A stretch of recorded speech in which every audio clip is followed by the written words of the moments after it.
O ministro Alexandre de Moraes, do Supremo Tribunal Federal, autorizou que o ex-presidente Jair Bolsonaro volte a receber visitas na prisão domiciliar. Por enquanto, foram liberadas as entradas de 2 dos filhos do ex-presidente, Carlos e Jair Renan Bolsonaro. Os encontros da família não poderão ter finalidade político-eleitoral e nem viabilizar a divulgação de possíveis manifestos. O ministro Alexandre de Moraes reforçou que outras visitas precisarão de autorização prévia do Supremo Tribunal Federal. Mais uma vez aqui com os nossos comentaristas, eu começo pelo Vilela, para, claro, consultar sobre essa decisão do Supremo, uma decisão que nesse momento deixa de ser a proibição lá atrás. O senador Flávio continua proibido de visitar o pai.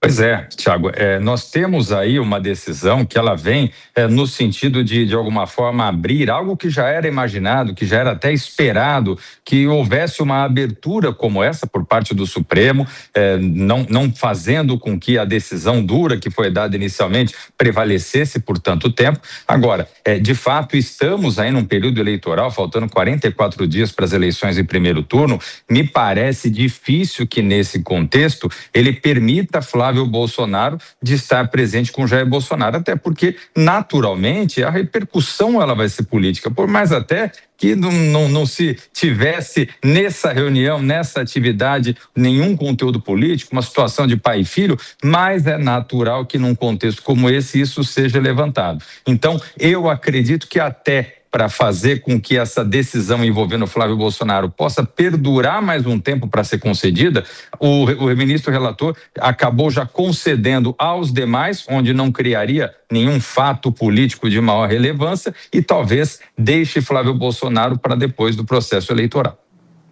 Bom, Dora, de qualquer forma, Flávio Bolsonaro fez campanha na base eleitoral dele e, claro, elevando o tom contra o presidente Lula, que vai ser realmente, já vem sendo o tom que ele tem usado e tem que mirar o presidente Lula.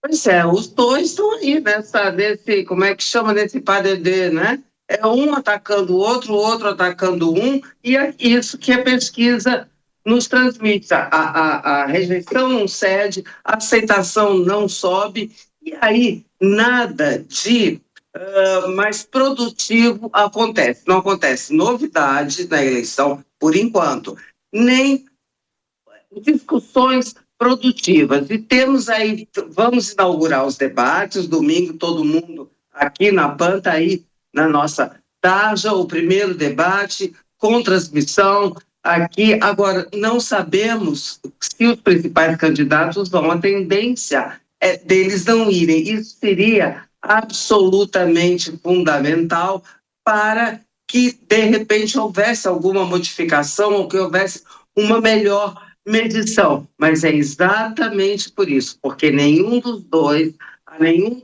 interessa que haja qualquer modificação nesse quadro, e isso é uma interdição da capacidade ou da possibilidade do eleitorado de conhecer melhor os dois, a despeito do presidente Lula ser super conhecido, mas conhecê-lo no confronto com outros adversários, e os outros adversários, os outros candidatos que não são tão conhecidos, esses sim vão participar, mas seria interessante que eles tivessem um confronto com os favoritos. Hoje é sexta-feira, vamos torcer para que daqui até domingo esse pessoal ponha a mão na consciência, no dever cívico e resolva comparecer ao debate para a gente acompanhar. Está aí, a partir de 18 horas, ninguém vai perder.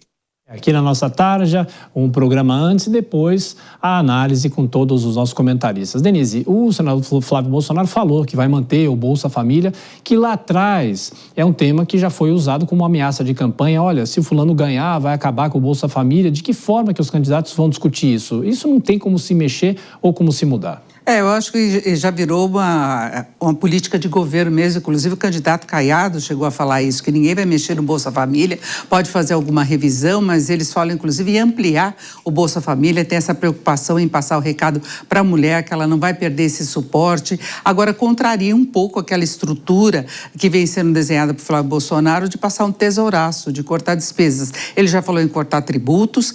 Como é que se viabiliza depois o ajuste fiscal? Fica aquela expectativa de desestatização, de privatização de empresas estatais, de corte de pessoal, tudo que depende muito do Congresso, aquela burocracia que temos no Brasil.